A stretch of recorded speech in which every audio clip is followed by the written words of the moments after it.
Let's talk about the number one most powerful remedy in the world. Out of all the natural remedies that you can take, this one has the most broad spectrum benefits. And I'm not talking about vitamin D. We're talking about a very powerful compound in turmeric called curcumin. There's such a wide range of effects that curcumin can do to your body. In the end of this, I'm going to show you a recipe that is delicious, and you can just add it to your food. It's keto friendly, but super delicious. Everyone in your family will love it. This plant, through evolution, developed all sorts of amazing properties. Let's go through the various things that it can do for you. Number one on the list, probably one of the most potent anti-inflammatories. It inhibits 5 major enzymes involved with inflammation, improving your arthritis, tendinitis, bursitis, anything related to itis, chronic inflammation, whether it's inflammation in your gut. Number 2, it's a very powerful antioxidant. It can increase longevity. I'm not going to get too technical, but I just want to show you this book right here. It's on this drug called Deprenol. Okay, Deprenol, the anti-aging drug. I want to share something with you that's actually very interesting. There's something in our body called MAO-B.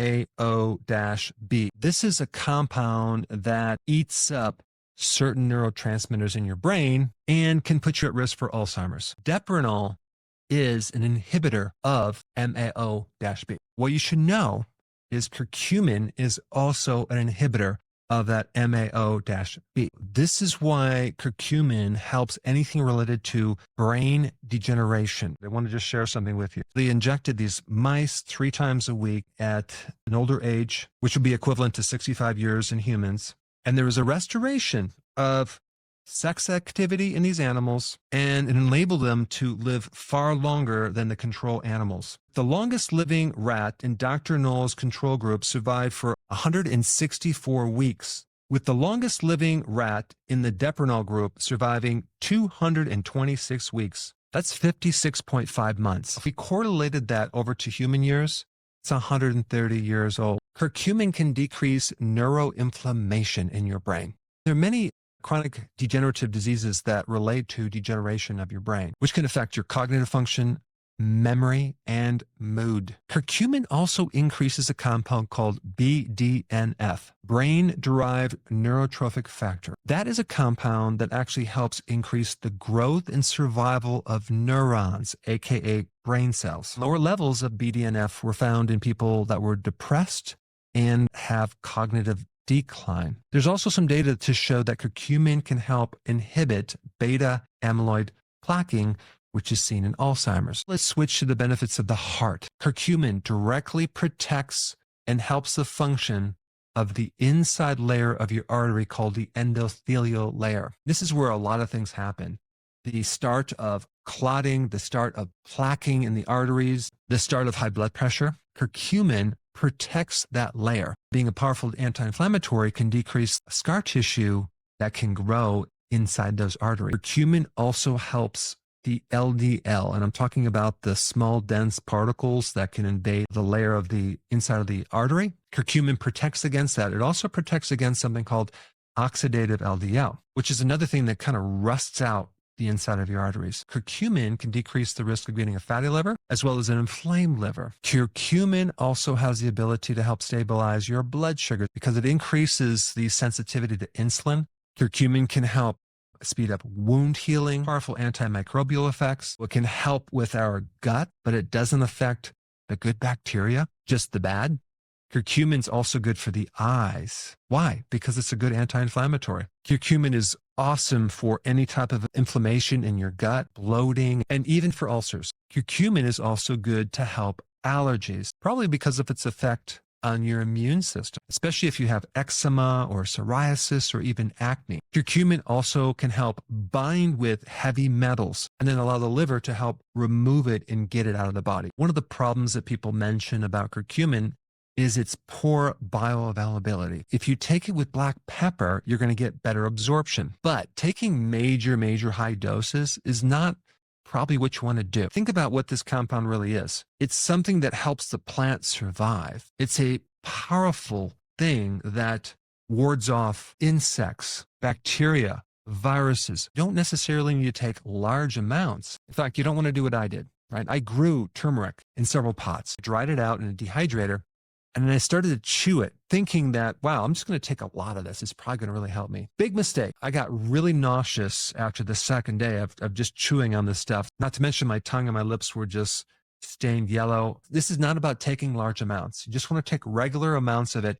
And you're only going to absorb a small amount, but that's all you need. Just make sure if you're taking it with a supplement, take it with black pepper because you'll get a little bit better absorption. Curcumin also helps you repair. So all night long, you're repairing your body. When you get into these deep sleep cycles, you're actually cleaning the brain of all this toxicity. Taking a turmeric supplement before bed is fine, but there's other ways to get this curcumin as well. You can take a teaspoon, put it in some boiling water, let it cool off, and make a tea out of it and sip that before you go to bed. There's something from India called golden milk with turmeric. You can put turmeric in a smoothie or put it on your food. Or what I like to do is make a curry out of it, put it on chicken with other spices, and consume that as your last meal of the day. And if you wanted to learn about an amazing recipe that you can make butter chicken without sugar, let me show you this clip right now. Now, while making your butter chicken, you either got to start with the butter or the chicken. And we're going to start with the chicken.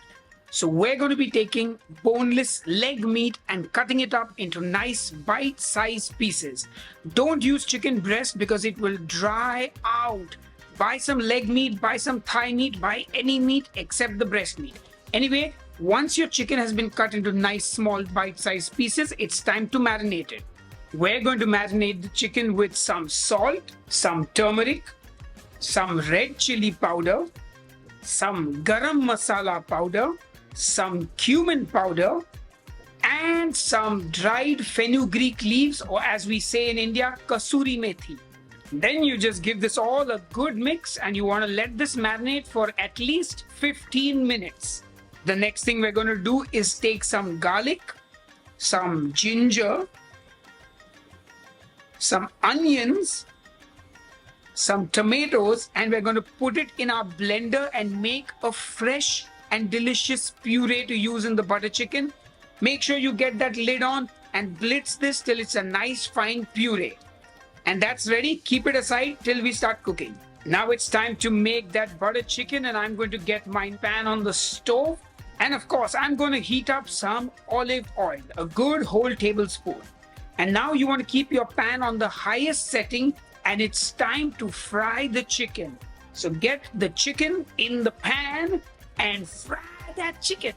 Don't touch it. Don't touch it. Just put it down and let it cook and get some color on it. After about 2 minutes of cooking it on the highest heat, you're going to start flipping that chicken over. And oh yeah, look at that beautiful crust on the chicken. You want to get some nice color. You want those spices to get cooked. You want to create the Maillard reaction or the Maillard reaction. Color is everything on the chicken. And then I'm going to generously drop in butter all around the pan in different places. And we're using about 50 grams of butter. That's almost like 4 tablespoons. Well, 3 point something, but you get the idea. 50 grams of delicious salted butter. And just let that butter melt into the chicken. Oh yeah, that's food porn right there. Anyway, give it all a good mix. You'll see the chicken has got a lovely color on it. And then we're going to add in that lovely puree that we made with the onions, ginger, garlic, and tomatoes. And don't forget to rinse out the blender, waste none of it. So take a little water, shake that blender, and pour it into the pan and give it all a good mix. Once you've mixed everything together nicely, just cover it and let it cook for a good 10 minutes. You want to cook out the rawness and the tartness of the tomato and the onions and the ginger and the garlic. So after about 5 minutes, take the lid off, give it all a good mix, taste your sauce for seasoning, and let it cook some more. Once it's cooked for a full 10 minutes, open it up, give it all a good mix, because that's what we do here on Headbangers Kitchen. Then what we're going to do is we're going to turn off the stove and we're going to pour in 100 ml of cream. This is just normal heavy whipping cream. And if you live outside India, you don't need to turn the heat off. This cream that I use curdles, so I don't keep the heat on. But anyway, mix that cream in And your butter chicken is almost ready. The only thing left to do is garnish it with some fresh coriander, because coriander is delicious. Anyway, enough jibber jabber. It looks like our butter chicken is ready and it looks absolutely mouth watering. Yum yum.